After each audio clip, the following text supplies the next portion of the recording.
Et après, on est immédiatement amené aux 3 semaines, Shlosh Shavuot, Ben Netzarim, et enfin, toute cette période est couronnée par Tisha B'Av. Tisha B'Av, c'est un jour lourd pour Am Israël, les conséquences et l'histoire d'Am Israël, les souffrances étaient énormes. Et malgré tout, eh bien, on va apprendre ça à la chod rapidement, on espère que c'est la halacha, vélo les masses, et c'est juste pour étudier, pas pour accomplir, parce que Bezrat Hashem, il y a écrit que ce jour-là, il sera transformé de Evel à Yom Tov. Ça va devenir le jour de la plus grande fête qu'on va pouvoir se remémorer. Pourquoi? Parce que toute personne, Kol Amitabel El Yerushalayim, Zoché Veroé, Besimchata, toute personne qui vient eh bien, s'endeuiller sur la destruction du Beth Amikdash, eh c'est lui qui verra la construction du Mishkan. Et donc, c'est à nous bien de prendre ça, de prendre la conscience de ce jour-là et d'accomplir toutes les halachot qui sont importantes. Alors, je commence par cette halakha qui est malheureusement, j'entends de plus en plus. Est-ce que les femmes doivent jeûner pour 17 Tammuz? C'est-à-dire, c'est évident. Malgré tout, malheureusement, c'est pas tellement évident. Et certaines personnes qui peuvent dire non, comme une femme, quand elle est enceinte, elle n'a pas besoin de jeûner. Donc déjà, quand vous êtes jeune fille, pour que votre corps soit en bonne santé, quand vous serez enceinte, alors vous n'avez pas besoin de jeûner. Vous avez déjà entendu ça là ou pas? Non. Ils sont forts. Ça s'appelle tirer par les. Il faut avoir des longs cheveux à mon avis pour pouvoir les tirer celui-là. Donc les bêtes, la halakha, bien entendu, tout ça, c'est faux, c'est du mensonge, il n'y a rien de vrai dans tout ça. Pourquoi? Parce que la halakha nous dit que les 4 somot qu'on doit faire, il y a 4 somot des Rabbanan, dans le rabbinique, et un de Horaïta, c'est qui pour. D'accord? Les 4 autres sont que des Rabbanan. Bon, c'est bon, alors si c'est des Rabbanan, je suis fatigué, j'ai mal à la tête, et puis après je trouve enceinte, et puis après j'ai besoin qu'on pense en bonne santé, donc je ne jeûne pas. Alors je réponds à ce genre de personnes qu'en réalité quand elles doivent faire leur régime juste avant le mariage, parce que c'est très important, c'est une grande mise à faire un régime juste avant le mariage, je sais pas pourquoi tout le monde rentre dans ça et la folie, truc, et après elles font des fois des malaises. C'est très important qu'elles prennent la taille de la robe très très très bidou comme ça, elle dit voilà je suis rentrée dans cette taille qu'elle rêvait, et ben combien de malaises elle fait parce qu'elle fait elle fait ses diètes, elle fait ses trucs, elle se force, après elle a plus la tête, elle est fatiguée, elle n'a pas le temps de manger, elle va d'une salle à l'autre. On voit qu'à un moment, quand on veut vraiment, on peut. D'accord? On le voit parce que je vois. Avant le mariage, elles ont vraiment pas, elles ne mangent pas, elles ne dorment pas, elles ne boivent pas, rien du tout. Elles sont toujours en survoltage et pourtant elles ont la force. Donc ça veut dire que si on veut vraiment, on peut. Et donc, c'est vrai, on a l'excuse de dire non, mais nous on est plus khalashim, on est plus faible à notre époque, les gens. La faiblesse est tombée dans le monde. C'est très très beau à dire. Mais nous, en Boutaï, on est de Ovdei Hachem, on fait la volonté d'Akadosh Baruch Hu, même quand ça nous pèse, même quand c'est dur, même quand on n'a pas la force. Alors, si on est malade, on est malade. Personne qui est malade, objectivement malade, pas mal à la tête, parce qu'on a tous mal à la tête à 17 Tammuz, ou à Tisha B'Av, ou à quelques jeunes que ce soit. Mais si on est vraiment malade, on a d'accord qu'on n'est pas tout. D'autant plus cette année, c'est plus léger parce que c'est un jeune qui a été repoussé. Ça a été repoussé. Ça devait tomber Shabbat et 17 Tammuz et Tisha B'Av, et donc ça tombe dimanche repoussé. Donc si c'est repoussé, c'est vrai que c'est plus léger. Alors si vous vous mariez, Bezrat Hashem, une fille à qui se chauffe pour se marier en 1 mois et demi, enfin même pas, eh bien, non, 3 semaines, un mois, moins d'un mois, et bien effectivement, si votre Tisha B'Av ça tombe pendant 17 Tammuz ou pendant Tisha B'Av, c'est impossible, hein, mais bon, si ça tombait, Tisha B'Av c'est pas possible parce qu'on ne se marie pas depuis les trucs. Mais en tout cas, si on arrivait à se marier de quelle manière que ce soit, eh bien, on ne serait pas tour du jeûne. Bon, comme c'est pas demain la veille, ce sera après-demain, mais ça ne pas demain. Donc, dans ce cas-là, on doit accomplir toute la mitzvah du jeûne. Il y a écrit dans la halakha, Asur lifrotz gader. On n'a pas le droit de passer la barrière. Des barrières, on n'a pas le droit de passer cette barrière. Et tout celui qui passe la barrière, il est naché chez nous, nachash. Quand le Hashem il sera mordu, il sera attaqué par un serpent. Donc, on ne peut pas jouer avec ça. Les Chachamim, ils ont mis des gaders. Si vous mettez des barrières, c'est à nous de les conserver.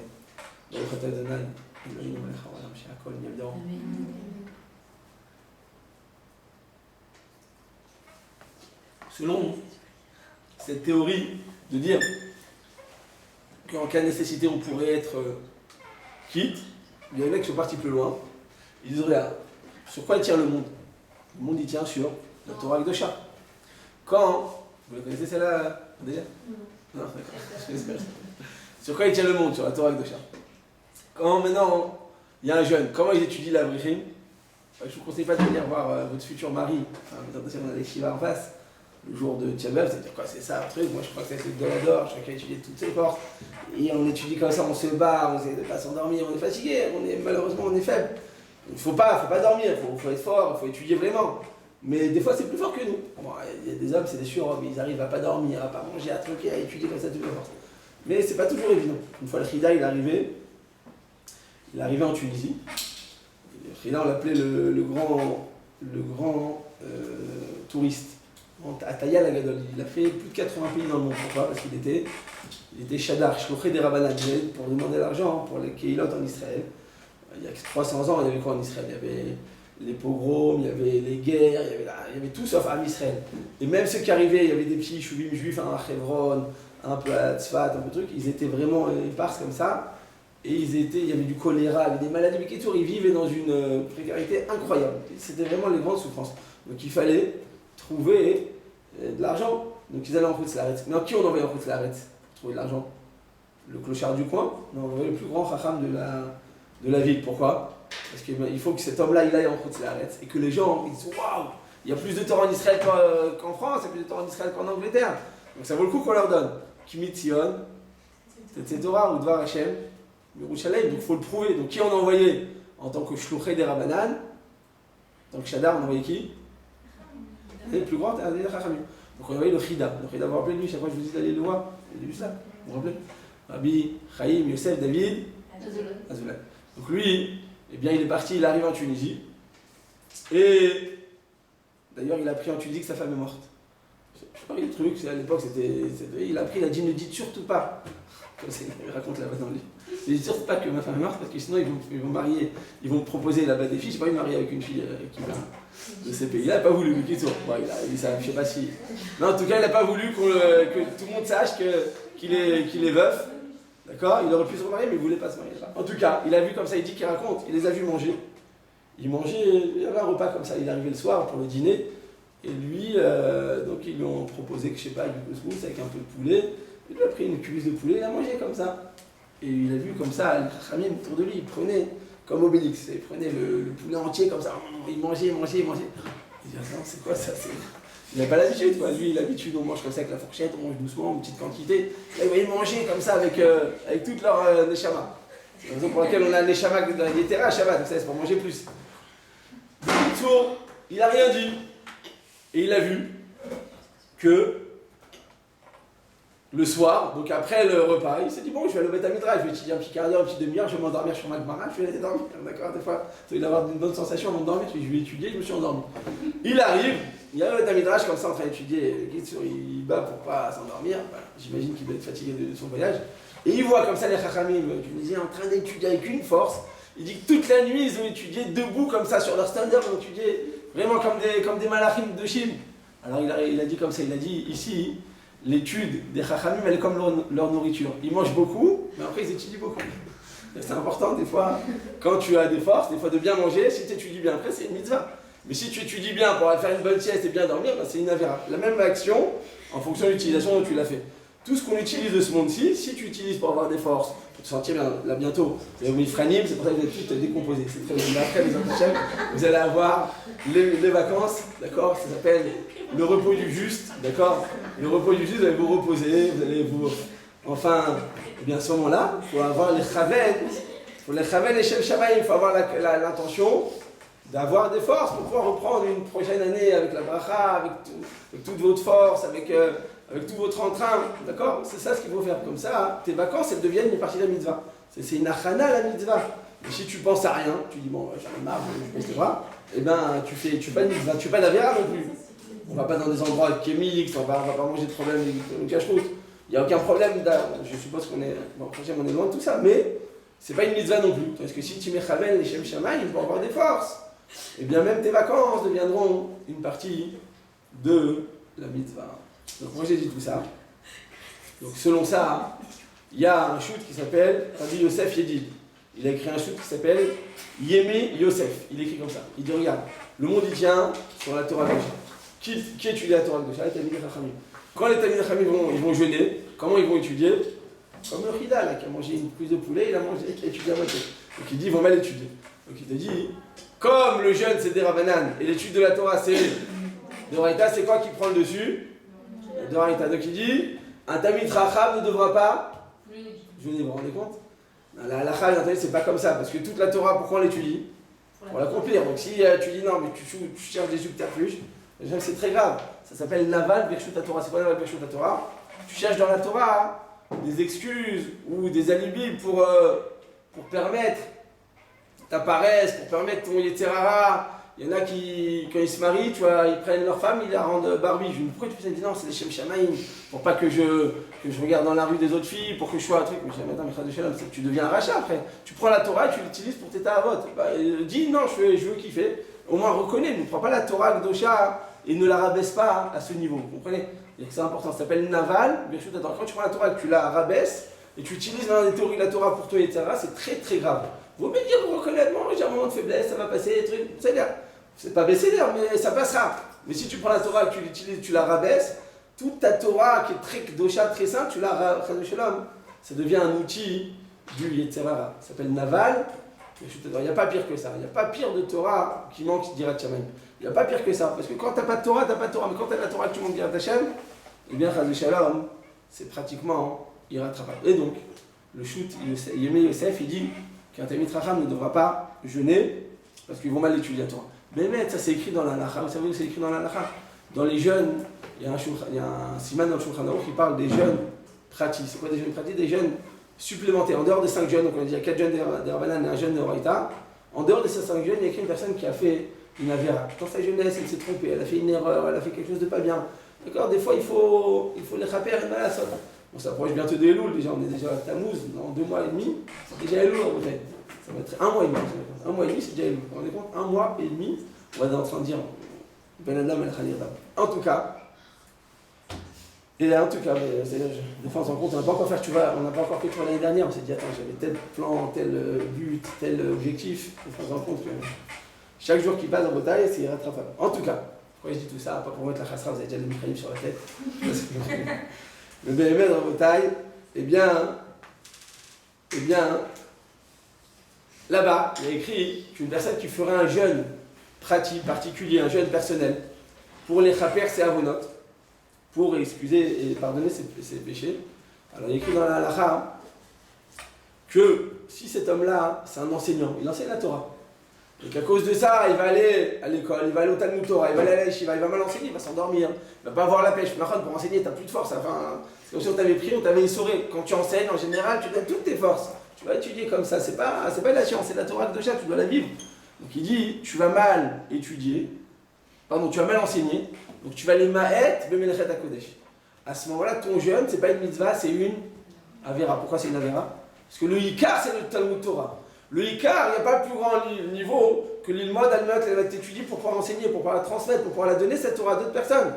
À ce moment-là, si tu jeûnes, effectivement, tu vas aller ma'et bemelechet hakodesh, c'est-à-dire que tu vas diminuer, eh bien, ton travail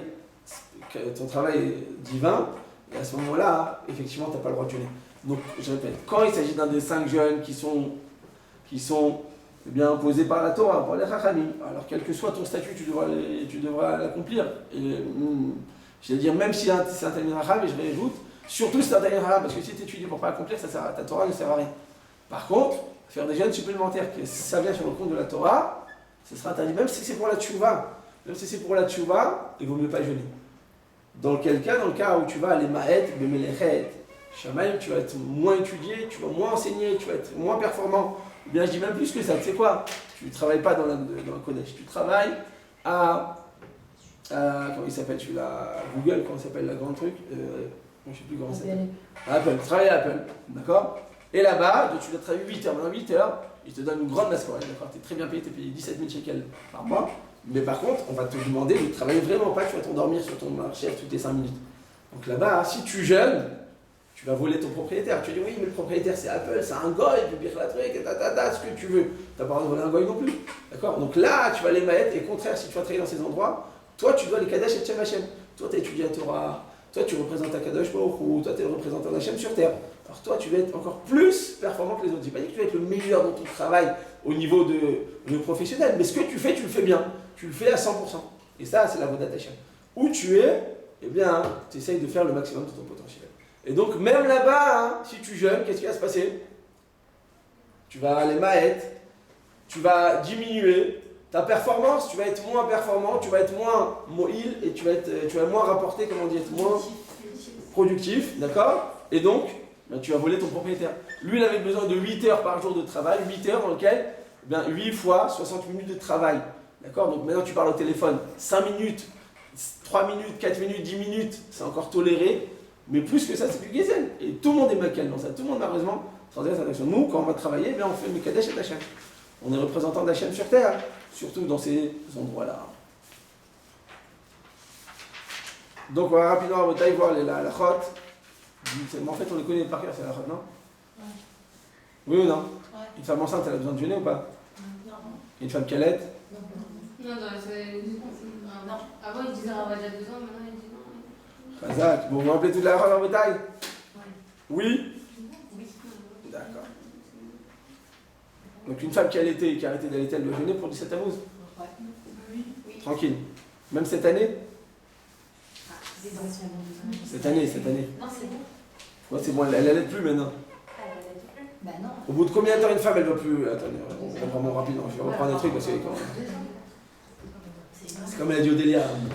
Elle dit, on connaît toutes ces fois de Shabbat, mais en fait, il manque de petits détails, tu sais, après on dit. Elle parlait pas d'elle, parce qu'elle les connaît bien pour Hachem. C'est vrai que des fois, il ne faut pas connaître après. Donc là, la fête dit comme ça à Botaï.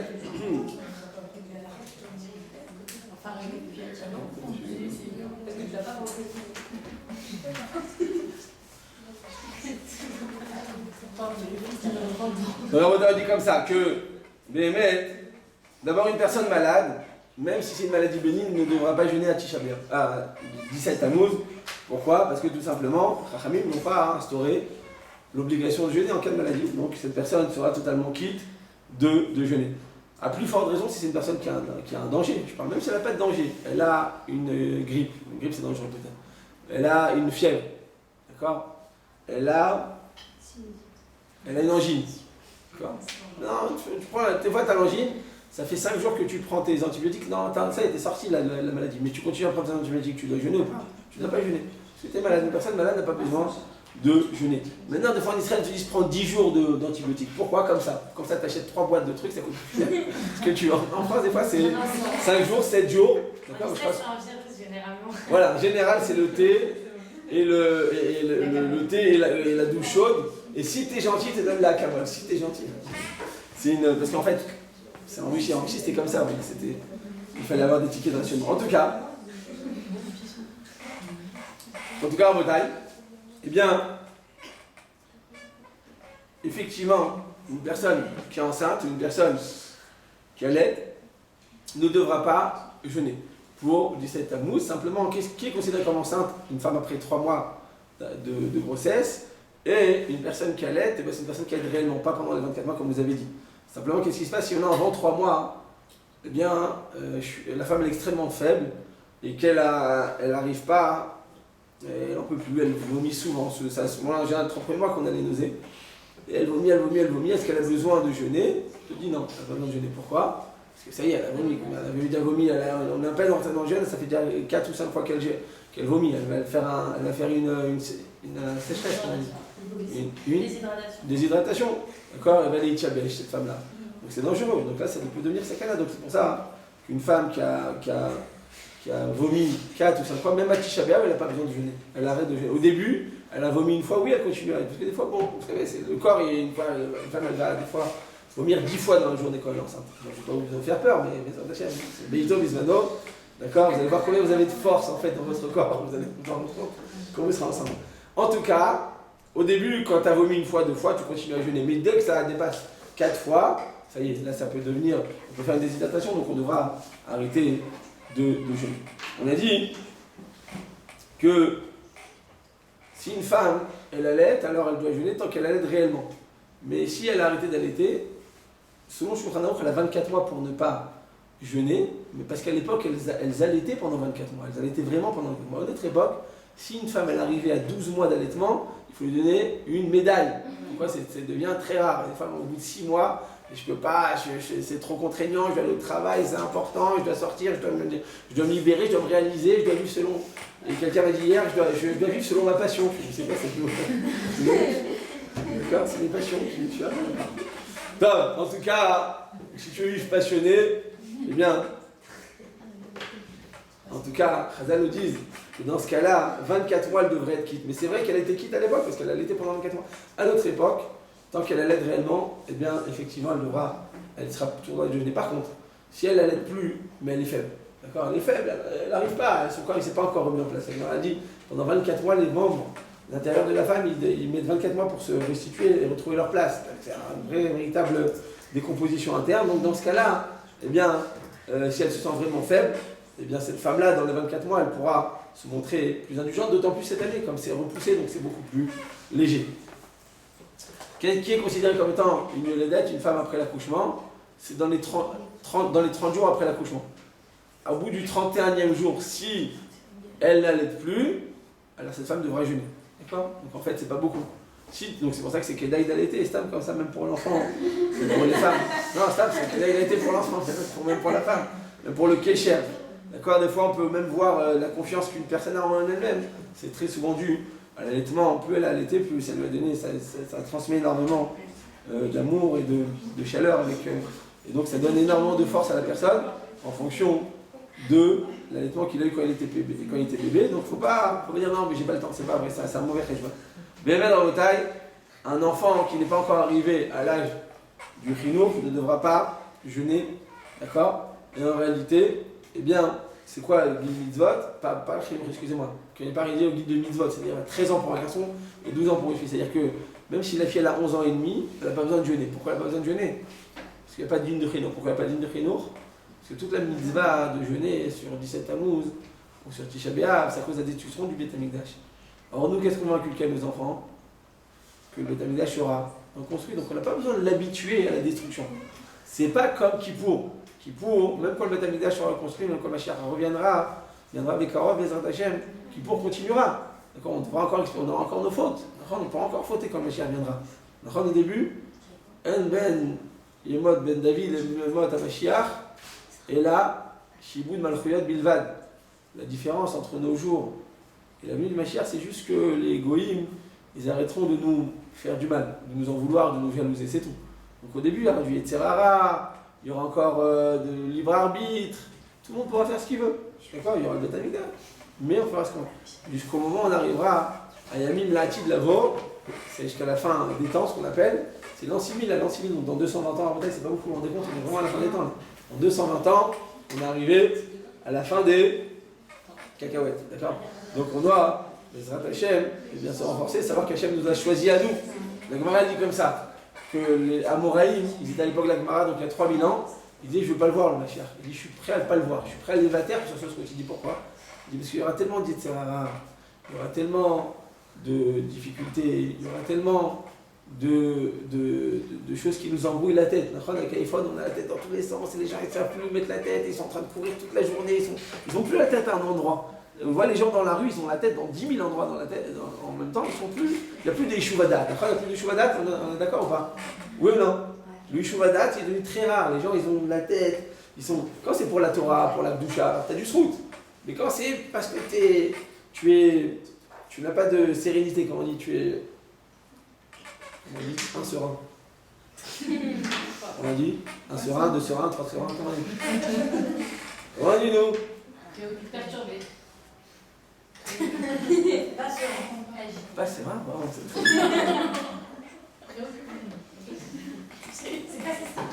Il n'y a plus de Shuvadat, de Kitour. Il y a beaucoup de Sechadat, il y a plus de Shuvadat. Mais c'est un autre projet.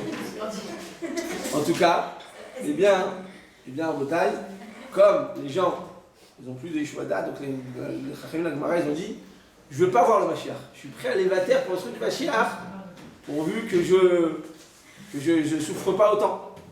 Il y en a un qui a dit, Rabbi Yosef, il a dit moi je veux voir le Mashiach. Aïti venir, je veux qu'il vienne et je serai prêt à l'accepter. Je serai prêt à le voir. C'était qui Rabbi Yosef? Yosef, j'ai vu, le marché il dit ça, il dit, Rabbi Yosef il était aveugle. Il était aveugle, il s'est dit moi, à cette époque-là, il y aura tellement de pritzout, dans la rue que moi, seulement moi je pourrais recevoir le Mashiach. Parce que je suis sûr de ne pas fauter. Mais une personne qui qui est voyant, qui est clairvoyant. Il y a tellement de Yetzera, tellement de manque de tzniut dans la rue, que tous les Amorim ont dit on est prêt à aller vater sur le Mashiach. Mais c'est normal. Pourquoi c'est normal? Parce qu'eux, ils sont ceux qui vont se relever, nous, non. Non, je vous dis, même les Amorim qui étaient Kedoshim, ils ont dit je veux pas voir ce qui se passe dans la rue à notre époque. Vous vous rendez compte? Les Amorim qui disent ça, c'est pas des gens comme nous. Genre qu'on a du sport. Bah non. Non, si, ça dépend qui. Ça dépend qui. Ceux qui arrivent à être capables de tenir eh bien, toutes les halachot de tzniut et de se renforcer, de faire ce qu'il faut, il a énormément de srout. Mais il faut en avoir beaucoup de srouillottes pour pouvoir être une personne intransigeante. Et il faut en avoir du srout et il faut espérer. Mais si Hachem nous a mis là, par contre, ce que je peux vous dire, c'est qu'on a la capacité d'y arriver. Si Hachem nous a mis là, c'est qu'on a la capacité d'y arriver. C'est vrai qu'on est tout en bas. C'est vrai qu'on on a dit tout à l'heure, il y a la Khalishut à Dorot et la Yeridat à Dorot. C'est vrai. Mais à côté de ça, si Hachem, dans cette situation qui est basse et qui n'est pas encourageante, si on est quand même là, c'est qu'on a tout de même au fond de nous la capacité de faire face à toutes ces épreuves. Et on a des forces qui sont innées au fond de nous, qui sont cachées, qui sont, qu'on doit dévoiler. Et en fait, si on veut vraiment, on pourra y arriver. Et donc, Avoda, on a dit tout ça pour dire qu'il n'y a pas de mitzvah de Chinuch Yiladim. Pourquoi pas de mitzvah de Chinuch Yiladim? Pourquoi on n'a pas de mitzvah d'éduquer nos enfants? On n'a pas envie de les habituer à la destruction. On a envie de leur parler. On leur parle tous les jours, on leur parle du Mashiach. On leur parle du Mashiach. Baba Salé, il y a 20 ans, il avait dans son armoire, il avait une robe spécialement que pour le Mashiach. Il l'attendait, le Mashiach arrive pour pouvoir la porter. Je veux dire, bon, c'est rien, c'est une robe. Par exemple, en soi-même, c'est pas grand-chose.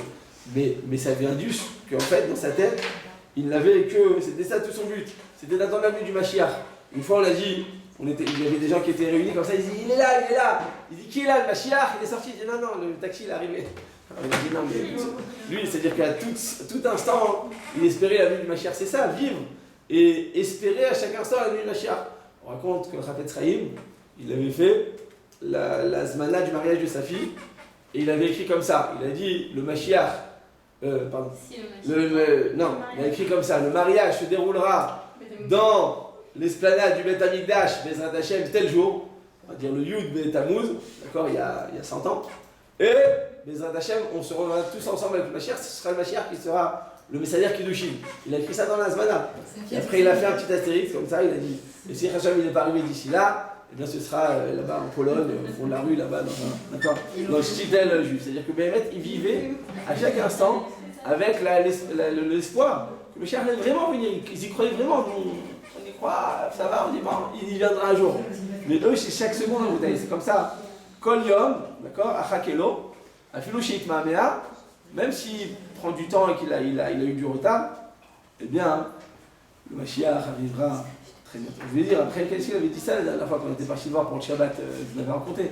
Sur des francophones, il a dit aux Français que le Mashiach, il a déjà baissé. Il a déjà baissé. Mais c'est des années que ça. Ouais, bah, il a qu'à dire qu'elle est lourde. C'est une il dirait qu'il attend. Il a déjà baissé la yédite, la poignée de la porte. C'est pas qu'il est à la porte, et il a déjà enclenché, il a déjà passé le pas de la porte. Comme ça, il a déjà passé le pas de la porte. Mais non, il faut qu'on puisse le voir. Il est juste derrière la porte. La porte est entrouverte là-bas, ça se trouve le Rav, il est là, il doit être là sûrement. Et ben le Mashiach, il est comme là. Il est déjà là. Et le mec, il va venir, et après, il arrivera à Be'eser Hadat. Be'eser Hadat, on ne fera pas attention comment il viendra. En tout cas, en bataille, donc on ne doit pas éduquer nos enfants à la mitzvah de jeûner, parce qu'en fait, on n'a pas envie qu'ils jeûnent. On espère qu'ils ne vont plus jeûner. Kippour, c'est différent. Pourquoi c'est différent? Kippour, ça a pour but d'expier nos fautes. On a toujours besoin d'expier nos fautes. Donc là, un enfant, dès qu'il est un peu capable, on le fait jeûner. Ça s'appelle Ta'anit, Shaot, on le fait jeûner quelques heures. Quand il a 10, il a écrit avant 9 ans, on n'a pas le droit de jeûner. Même si on veut l'armer, on n'a pas le droit de jeûner. Avant 9 ans, c'est la source de jeûner, comme ça, une sur un an. Mais il a 10 ans, eh bien, on le fait jeûner la nuit, par exemple à Kippour.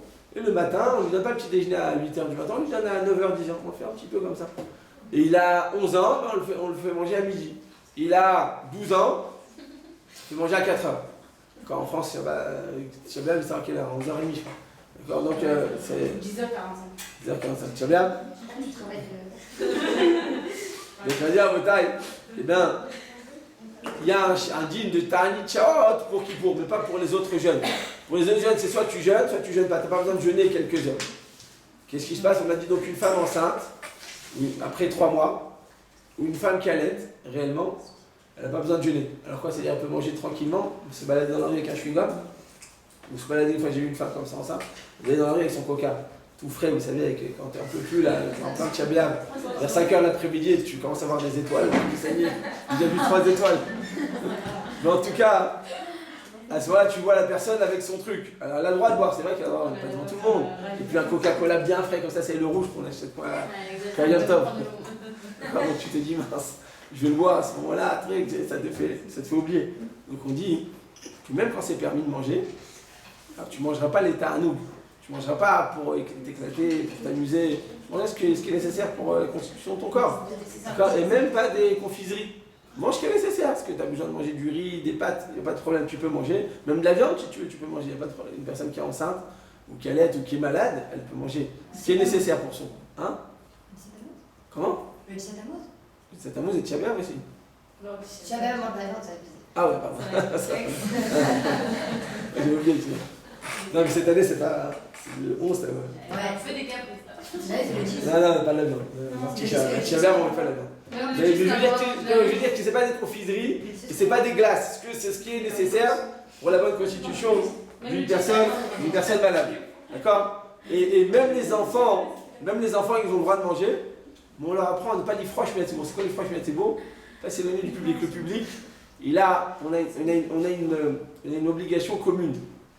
En tant que communauté, quand Israël arrive, Zalazé. Alors c'est vrai que toi, tu as le droit de manger parce que tu es malade. Ou l'enfant a le droit de manger, ou la femme enceinte. C'est vrai, ils ont le droit de manger.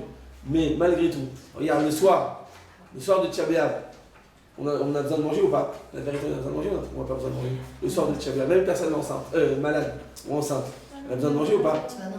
On a mangé il y a 1 heure, combien on peut manger le soir? Et en général, avant un jeûne, on mange 3 fois ce qu'on peut manger. Donc on est le soir, on est obligé d'ouvrir la ceinture, on n'en peut plus. Donc manger le soir, c'est vraiment faire exprès.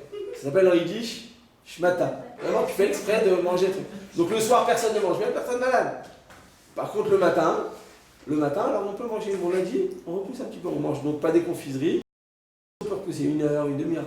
Pas parce qu'on doit faire un ta'anit tzibour, de charlotte comme à Kippour, mais juste pour sentir le tsahar du tzibour. Ça s'appelle l'ishtatef betzahar im tzibour.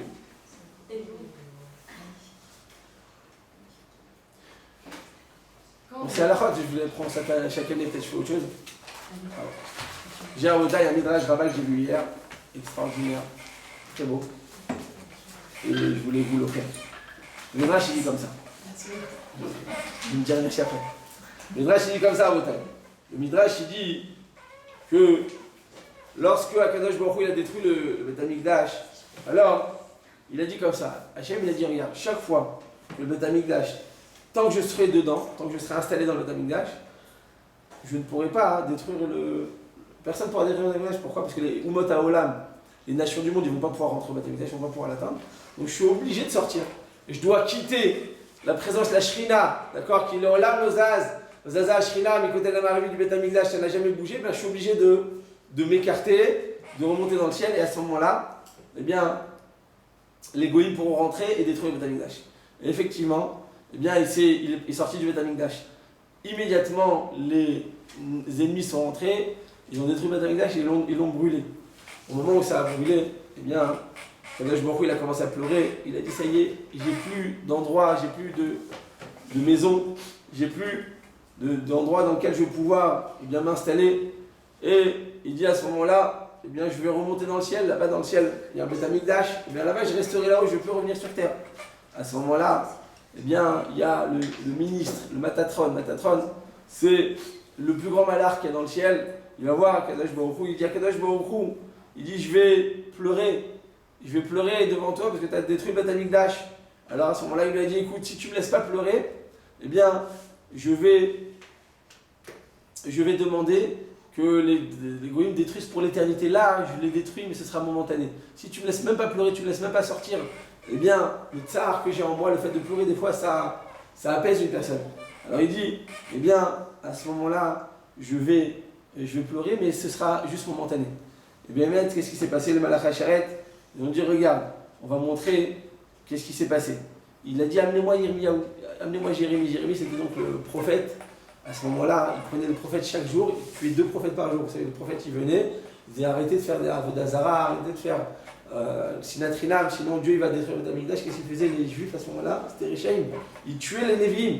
Il y avait 2 Névim par jour qui venaient, qui n'étaient mitnamim. Il y avait des milliers de Névim pendant toute cette période pour avertir Israël et Israël de continuer dans leurs actions.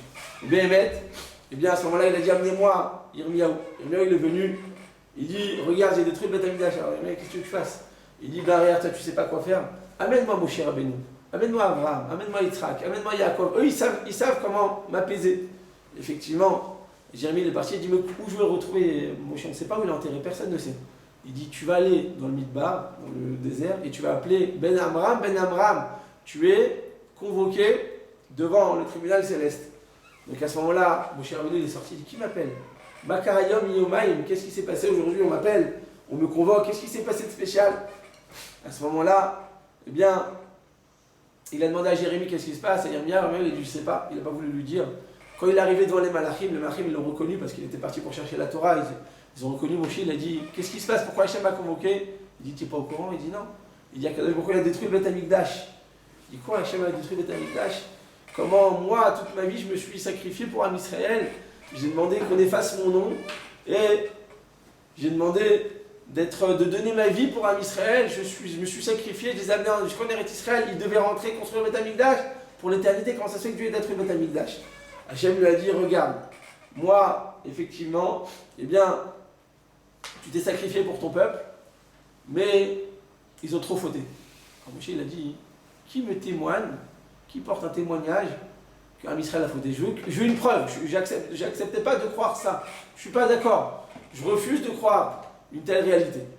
Alors à ce moment-là, eh bien, ils ont amené Abraham Avinu. Abraham Avinu, il a dit Hachem, regarde, toi tu m'as donné un enfant, à l'âge de 100 ans tu m'as donné un enfant, il s'appelait Yitzhak. Qu'est-ce que j'ai fait avec cet enfant? Tu m'as demandé de le sacrifier, j'ai pas réfléchi, j'ai pas pensé 2 fois, sur place, je suis venu tout de suite. Je me suis levé moi-même le matin, j'ai même attelé mon âne, je suis monté, je suis parti en courant, j'ai pris mon fils et j'étais prêt à le sacrifier. Et toi, Kadosh Baruch Hu, comme ça, tu vas maintenant détruire et exterminer l'âme Israël pour une avéra qu'ils ont fait. C'est vrai qu'ils ont beaucoup fauté. Mais moi, mon fils, j'étais prêt à le tuer pour toi. Toi, Hachem, t'es pas prêt à effacer nos fautes pour tes enfants, c'est tes enfants. Moi, pour Israël, j'étais prêt à tout faire. Pourquoi tu n'étais pas prêt à tout faire pour un Israël? Eh bien, à ce moment-là, Chazal nous disent que, eh bien, la Torah, elle est venue, elle a dit, moi, je suis prêt à témoigner qu'un Israël a fauté. Ils ont trop fauté, ils ont trop fait d'avérotes. Moi, la Torah, qui représente la Torah sur terre, je suis prêt à témoigner. À ce moment-là, eh bien, Abraham, il a dit quoi, tu n'as pas honte? Toi, quand Moshe Rabbeinu il a amené la Torah sur terre, il a demandé à toutes les Umot HaOlam, à toutes les nations du monde, qui veut accepter la Torah? Qui va accepter la Torah? Et personne dit non, moi c'est pas pour moi, ça ne me convient pas, c'est trop contraignant, il y a trop de mitzvot. Personne, on t'a tous rejeté. Le seul qui t'a accepté, c'est qui? C'est Am Israël. Maintenant, tu vas te retourner contre Am Israël et tu vas témoigner pour la destruction du Am Israël. Tu n'as pas honte? Qu'est-ce qu'elle a fait la Torah? Elle s'est mise de côté. Elle a refusé d'ouvrir la bouche, de témoigner contre Am Israël. D'un côté, elle n'a pas pu partir parce qu'Akadosh Baruch Hu l'avait convoquée. Donc elle ne parlait plus. À ce moment-là, Yitzhak il est venu, il dit écoute Akadosh Baruch Hu, quand je me suis approché, on est monté sur le mont de Moria avec mon père, eh bien j'ai demandé à mon père, papa, il est où le Séléola? Il est où la bête qu'on va sacrifier? Akadosh Baruch Hu il a dit Hachem, Irelo, c'est Dieu qui va nous le montrer. À ce moment-là, j'ai compris qu'il s'agissait de moi. Moi j'avais 37 ans, mon père il avait 100 ans, j'aurais pu lui dire écoute papa, t'as perdu la tête, c'est pas normal, qu'est-ce qui t'arrive? J'ai pas réfléchi, j'ai pas pensé, je me suis laissé attaché, j'ai tendu ma gorge et j'attendais juste qu'il me tue. J'étais prêt à me sacrifier pour toi, Kadosh Baruch Hu. Pourtant on est prêt à tout faire. Alors toi, Am Israël, c'est vrai qu'ils ont fauté, mais s'ils ont fauté, pardonne-leur, ne leur laisse pas sur leur faute, leur avérote, ça y est, on doit les pardonner. À ce moment-là, Yaakov Avinu est venu et il a intercédé pour Am Israël, il a dit regarde, Kadosh Baruch Hu, tu m'as donné 12 enfants. Mais tu sais combien de tsar j'ai eu avec Am Israël? Tu sais combien ça représente les ancêtres du Am Israël? Le noyau du Am Israël, c'est mes 12 enfants. Combien j'ai eu de tsar Gdoul Banim? Depuis Réhouven, il s'était déjà trompé, je l'avais destitué. Après Yehuda, il est venu, il a fauté, il a fait une erreur. Après, il a pris mon lit, il s'est trompé. Après Shimon et Lévi, ils ont tué toute une ville de Shrem et de Hamor. Après, ils ont pris ma fille Dina, ils l'ont violée. Après, Yosef, il est parti pendant 22 ans. Après, j'attendais, on est rentré en Égypte avec cette chose de parcelle. Combien de tsar j'ai eu? Combien je peux souffrir? Tout ça, j'étais prêt à souffrir parce que c'était mes enfants. C'était Am Israël. On souffre pour Am Israël. On a tous souffert pour Am Israël. Tu ne peux pas souffrir. Tu ne peux pas maintenant pardonner à Am Israël. Ils ont trop fauté, c'est vrai, on reconnaît. Il y a eu trop d'avérotes. Mais pardonne-leur. C'est pas de leur faute. Il y a trop de Yetzerara, il y a trop de tentations à notre époque. C'est trop dur de faire face au Yetzerara. Qu'est-ce que tu veux qu'on fasse? Eh bien, à ce moment-là, Moshe, il a réintercédé, il a dit à nouveau, regarde, moi, j'ai pris tes enfants, et j'ai couru devant Am Israël comme un sous, Bamidbar, comme un cheval, qui faisait que courir, et je me prenais des coups, et des plaintes, et tout le monde a voulu me destituer, et ils m'ont tous condamné, ils ont tous été rochettes, ils ont tous eu des doutes à mon égard, et moi, à chaque fois, je continue à avancer parce que c'était ton peuple, Am Israël, les Kadosh Kodashim, c'est vrai qu'on a fait des avérotes, mais pardonne-leur. Hachem, il refusait encore d'écouter tous ces témoignages, jusqu'au moment où il y a quelqu'un qui est venu, elle s'appelle Rachel. Rachel aimait-nous, elle est venue, et dit regarde, Kadosh Baruch Hu, tu sais très bien que ton serviteur, Yaakov, il m'a aimé plus que tout. Dès qu'on s'est vu, il savait qu'elle allait se marier avec moi, on savait que c'était mon mazal, et on devait se marier. Mais à côté de ça, eh bien, on savait parfaitement que mon père c'était qui faisait beaucoup d'entourloupes, quelqu'un qui faisait beaucoup d'embrouilles, et on savait très bien qu'il allait donner ma grande sœur, Léa. On le savait, on l'avait prévu. On savait très bien que Léa devait se marier avec Esav, mais comme Esav c'était un rachat, donc il a décidé de donner à Yaakov, c'est Yaakov qui a mis la bracha dans sa maison. Donc on savait très bien qu'il allait faire ce subterfuge. Qu'est-ce qui s'est passé? Quand il a pris Léa, eh bien moi je suis parti voir ma sœur, et je ne voulais pas qu'elle ait honte une nuit. J'avais peur qu'elle ait honte, parce que le matin, de toute façon, il allait se rendre compte que c'était là. Mais une nuit, pour quelques heures, je suis venu, je lui ai livré tous les signes, tous les secrets qu'on s'était livrés, d'accord? Et je lui ai tout donné. Non seulement je lui ai tout donné, mais en plus, je me suis mis sous le lit. Et quand Yaakov parlait, je ne voulais pas qu'il reconnaisse la voix de ma sœur et qu'il le fasse honte en pleine nuit, eh bien c'est moi qui ai répondu. Quelle honte elle a pris sur elle. Combien il kibla la tzma, combien elle a laissé la place à une personne qui prend sa place, qui prend son mari. C'est dur. C'est dur. Et non seulement je l'ai pris, je me suis tué, j'ai accepté, mais toute ma vie j'ai vécu avec elle. Et je lui ai tellement tenu une bonne sensation que quoi? Que quand Rachel, eh bien au moment où elle a voulu prendre les doudaïm, les fruits qu'elle avait amenés Réhouven, qu'est-ce qu'elle lui a dit? Léa, elle lui a dit attends, non seulement tu as pris mon mari, mais en plus t'as pas honte de me prendre les fruits. Qu'est-ce qu'elle a dit? Rachel, elle dit t'as raison.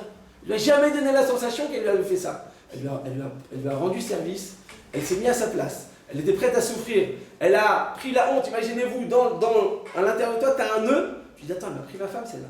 Elle m'a pris mon mari. Cette femme-là, elle m'a pris ma place pour tout le temps. Elle a 6 enfants, j'ai pas d'enfants. Vous vous rendez compte? Elle n'avait pas encore d'enfants, Rachel. Quand Léa, elle avait déjà 4 enfants. Et elle a tout accepté. Elle a souffert à l'intérieur d'elle. Cette jalousie, ça l'a brûlé à l'intérieur. Et j'ai tout fait pourquoi? Pour pas que ma sœur ait honte quelques heures la nuit. Pourquoi? Parce que j'ai pas envie de faire honte à mon prochain. J'ai pas envie de faire du mal à un juif, de faire du mal, en l'occurrence à ma sœur, pour quelques heures, pour pas qu'elle ait honte, pour pas qu'Yaakov il la rejette de la chambre, il dit tu m'as embrouillé, t'es comme ton père, et après il lui a reproché, pour pas qu'il fasse ça la nuit, eh bien j'étais prête à tout prendre sur moi. Et toi, à Kadosh Baruch Hu, qu'est-ce qu'ils ont fait en Israël?